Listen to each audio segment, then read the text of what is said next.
Some people inherit money. I inherited silence. That was the night my brother Ethan decided to bury me alive at the dinner table. He leaned back in his chair, wine glass dangling like a gavel, and announced with a lazy grin, "Isabella will be a lifelong renter." It's just who she is. Mom smiled proudly, as if he'd solved world hunger. Dad raised his glass in agreement. "Smart to know your limits, kiddo." The whole family chuckled, waiting for me to shrink. I didn't. I just nodded, slow and calm, and said, "You're absolutely right." The room exhaled, satisfied they'd put me in my box. They had no idea the box was already on fire. My name is Isabella Moreau, and for 31 years I've been the quiet one, the artsy one, the one who dabbles in freelance design and lives in a shoebox loft downtown. Meanwhile, Ethan was the family prince, top-tier MBA, corner office, bought a 4-bedroom colonial at 29 that became the centerpiece of every holiday toast. I never corrected anyone. Why bother? Their version of me was convenient, and I was busy building something they couldn't pronounce, let alone see. 3 years ago, Ethan called me at 2 a.m., voice shredded. He'd been laid off in a bloodbath merger. The mortgage on that perfect colonial was $4,200 a month, and the savings were gone in 60 days. "Izzy, please," he whispered. "Don't let Mom and Dad find out their golden boy is drowning." I heard the same terror I'd felt at 19 when I was couch surfing. So I said yes. I set up an auto transfer from the account labeled I Am Properties LLC and never missed a beat. He got another job, then another, each one paying slightly less than the last.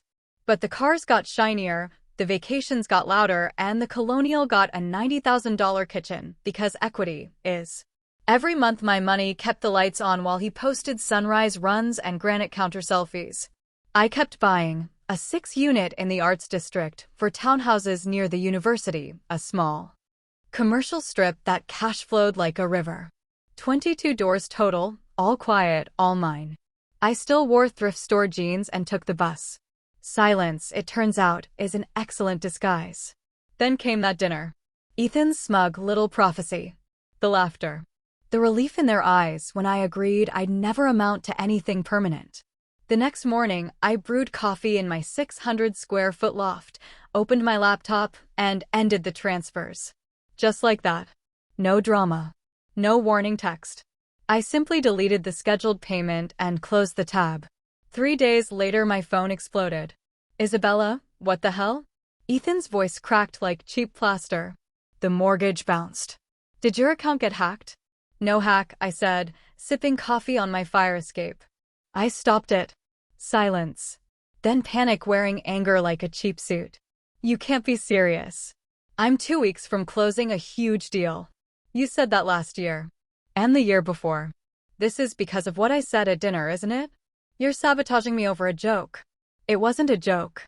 It was a verdict. And I'm done appealing it." He screamed. He begged. He promised the money would start flowing back any day now. I let him run out of oxygen, then hung up. That night he called an emergency family meeting. I walked into my parents' house knowing exactly what waited. Mom looked sick with worry. Dad's arms were crossed so tight I thought he'd crack a rib. Ethan stood in the center of the living room like a defendant who still believed charm was a defense. "Tell them," he spat. "Tell them what?" I asked, calm as snowfall. "That you've been paying my mortgage for 3 years like some secret sugar mama, and now you're pulling the plug because your feelings got hurt." Mom gasped. Dad went statue still. I reached into my tote, pulled out a single sheet, my latest net worth summary, neatly highlighted, and slid it across the coffee table. "Before anyone casts me as the villain," I said, "read this first." Dad picked it up. His eyes scanned numbers he didn't know how to pronounce anymore. 22 properties. $6.8 million in real estate. $41,000 monthly net cash flow after debt. His mouth actually opened. Mom started crying, but not for Ethan. Ethan tried to laugh it off. "Nice Photoshop is. It's audited, little brother. Page 2 has the CPA stamp." The room tilted. Every assumption they'd ever had about me shattered on the hardwood floor. Mom finally whispered, "Why didn't you ever say anything?" "Because you never saw me long enough to ask." Dad looked 10 years older. "We thought We thought Ethan was the responsible one. He was the loud one, I corrected gently. There's a difference. Ethan's face cycled through red, white, and a sickly gray. So what now? You evict your own brother for sport. No, I said. I evict the lie. You have 30 days to refinance, sell, or figure it out. The gravy train made its last stop. He sold the Colonial at a small loss 6 weeks later. Moved into a 2-bedroom apartment that didn't require a GoFundMe to heat. Mom and Dad started asking me about 1031 exchanges instead of patting Ethan on the back for his new Viking range. Sunday dinners are quieter now. Real quieter.